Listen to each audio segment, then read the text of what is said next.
সাইয়েদনা ইব্রাহিম বললেন, ঘরের দরজার চৌকাঠ পাল্টে ফেলো। মনে আছে ঘটনা? তা ভুলে গেছেন বোধহয়। তালাক দিয়ে দিলেন বিবিকে, নতুন সংসার শুরু হলো। আরেকটা বংশীয় নেককার মেয়েকে বিয়ে করলেন। 3 বছর পর সাইয়েদনা ইব্রাহিম আবার বেড়াতে আসলেন। আজকেও সাইয়েদনা ইসমাইল বাসায় নাই।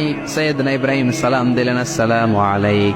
এবার জাদুমাখা কণ্ঠে, কুকিল কণ্ঠে, মোলায়েম কণ্ঠের একটা মেয়ে ঘরের ভেতর থেকে বলে, ওয়ালাইকুম আসসালাম। ওয়ালাইকুম আসসালাম।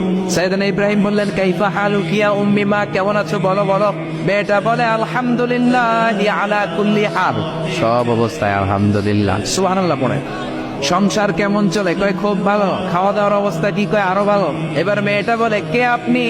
এই মরুভূমির মাঝখানে রৌদ্রের মধ্যে দাঁড়িয়ে দাঁড়িয়ে কথা বলেন, কেউ তো কোনোদিন আমাদের খোঁজ নিতে আসে না, কে আপনি? ঘরে আসেন। সাইয়েদনা ইব্রাহিম বলে, না, আমার পরিচয় দিব না, ঘরেও আসবো না। মেয়েটা বলে, আপনি যদি ঘরে না আসেন আমি কিন্তু রাগ করবো। সুবহানাল্লাহ কোন। জোর করে ঘরে নিলেন, শরবত খাওয়ালেন, খেজুর খাওয়ালেন, রুটি খাওয়ালেন, মাংস খাওয়ালেন। সাইয়েদনা ইব্রাহিম চোখের পানি ছেড়ে দোয়া করলেন, ও মিয়া এটাও মাইয়া আগেরটাও। বেশ কো আসরা নাই। সাইয়েদনা ইব্রাহিম মাথায় হাত বুলিয়ে দিয়ে দোয়া করলেন আর বললেন, ইদা জা যাওজুকা মিনাল গাবা, তোমার স্বামী যখন বন থেকে ফিরে আসবে, ফাকরাই আলাইহিস সালাম, তোমার স্বামীর একটা সালাম দিবা। ওয়া মুরিহি আন ইউসবিতা আতাবাতা বাবিহি, আর বলবা ঘরের দরজার নতুন চৌকাঠ যেন জীবনেও না পাল্টায়। চলে গেলেন। ইসমাইল আসলেন। বিবি বলল, নুরানি চেহারা এক আল্লাহর ওলির মতো মুরব্বী লোক আসছিল। মুরব্বী আসছে শুনে ইসমাইল তো ভয় পেয়ে গেলেন। কিরে, আগে তো একটা ঘটনা ঘটছে, ঠিক কিনা? কেমন আচরণ করেছিস বল। বিবি বলে, আপনি ভয় পাবেন না, আমি খুব ভালো আচরণ করেছি, আপ্যায়ন করেছি।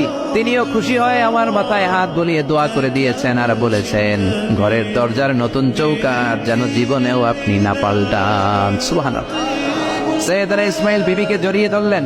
বিবিকে জড়িয়ে ধরে বললেন, ও বিবি, তুই তো পরীক্ষায় গোল্ডেন এ প্লাস। যেই মুরব্বী লোকটা এসেছিল সাধারণ কোনো মানুষ নয়, তোমার শ্বশুর আমার বাবা ইব্রাহিম খালিল। আমার বাবা যেই কথা বলে গিয়েছেন, যে ইঙ্গিত দিয়েছেন, এটা তো গ্রিন সিগন্যাল।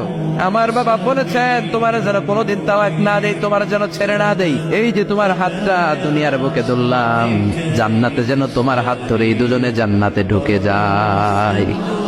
এজন্য বাবা মায়ের দোয়ার দরকার আছে না নাই?